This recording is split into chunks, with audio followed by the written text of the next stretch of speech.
নমস্কার বন্ধুরা, আবার একটা নতুন ভিডিওর সাথে আমি সুমনা।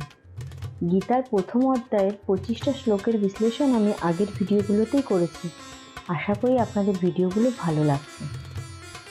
আজকে থাকবে আমার 26, 27 এবং 28 নম্বর শ্লোকের বিশ্লেষণ। তাহলে চলুন বন্ধুরা, ভিডিওটা শুরু করা যাক। অত্র অপশ্যাৎ স্থিতানা পার্থ পৃথিন্ন অথ পিতামহান আচার্য মাতুলান ভাতৃনা পুত্রনা পৌত্রনা সখান তথা শ্বশুরান সুহৃদয় চ এব সেনায় উভয় অপি। এই শ্লোকে বলা হয়েছে, যুদ্ধক্ষেত্রে অর্জুন তার সমস্ত আত্মীয় স্বজনকে দেখতে পেলেন। তিনি ভীষ্মর মতন বন্ধুদের দেখলেন, ভীষ্মদেব সোমদত্তের মতন পিতামহদের দেখলেন, দ্রোণাচার্য কৃপাচার্য আদি গুরুকে দেখলেন, শল্য শকুনি আদি মাতুলদের দেখলেন।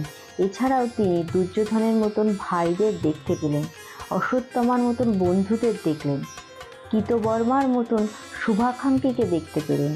এছাড়াও সৈন্যবাহিনীতে তার অনেক বন্ধুবান্ধবকে দেখতে পেলেন। শ্লোক নাম্বার 27।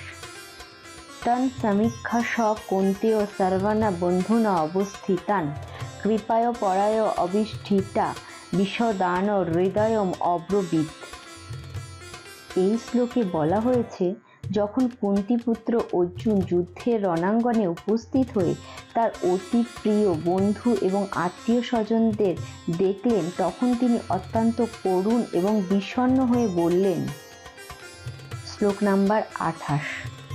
অর্জুন উবাচ দৃষ্ট ইমাম সজ্জনম কৃষ্ণ যজুৎসম সুমুপস্থিতম সন্দীপ মম গাত্র নিমুখম চ পরিশুষ্যাতম। অর্জুন বললেন, হে প্রিয়বর কৃষ্ণ, আমার সমস্ত বন্ধু বান্ধব আত্মীয় স্বজনদের দেখে আমার হাত পা অবশ হয়ে যাচ্ছে। প্রকৃত ভক্তের মধ্যে সমস্ত সৎ গুণাগুলি বর্তমান থাকে, যা দেবতাদের মধ্যেই দেখা যায়। আবার অন্যদিকে যারা অভক্ত, তারা জাগতিক শিক্ষা ও সংস্কৃতির মাপকাঠি যতই উন্নত হোক না কেন, তাদের মধ্যে দৈব গুণের অভাব থাকবে। সেই কারণেই যুদ্ধক্ষেত্রে অর্জুন তার সমস্ত আত্মীয় পরিজন ও বন্ধুবান্ধবদের দেখে তিনি করুণ হয়ে পড়েছিলেন, যারা নিজেদের মধ্যে যুদ্ধ করার সিদ্ধান্ত গ্রহণ করেছিল। তার সপক্ষে সৈন্যদের প্রতি অর্জুন সহানুভূতিশীল ছিলেন, কিন্তু শত্রুপক্ষের সৈন্যদের আসন্ন মৃত্যুর কথা ভেবে অর্জুনের মন দুঃখে ভরে উঠছিল। আর যখন তিনি সে কথা ভাবছিলেন, তখন তার শরীর কম্পন হচ্ছিল এবং মুখ শুকিয়ে যাচ্ছিল। অর্জুন অপরপক্ষের সৈন্যদের যুদ্ধের মানসিকতা দেখে আশ্চর্য হচ্ছিলেন।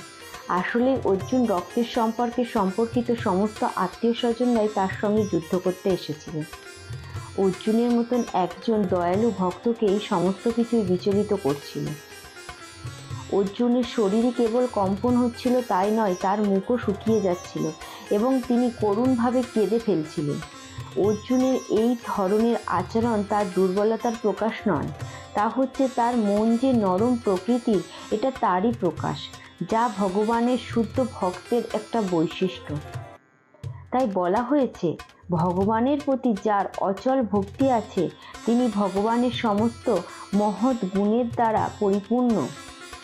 কিন্তু যে ভক্ত নয়, তার সমস্ত গুণই জাগতিক এবং সেগুলি নিতান্তই ছোট, কারণ সে মনের ধর্মের দ্বারা পরিচালিত হয় এবং অবধারিতভাবে চোখ ধাঁধানো জড়জাগতিক শক্তির দ্বারা আকৃষ্ট হয়ে পড়ে।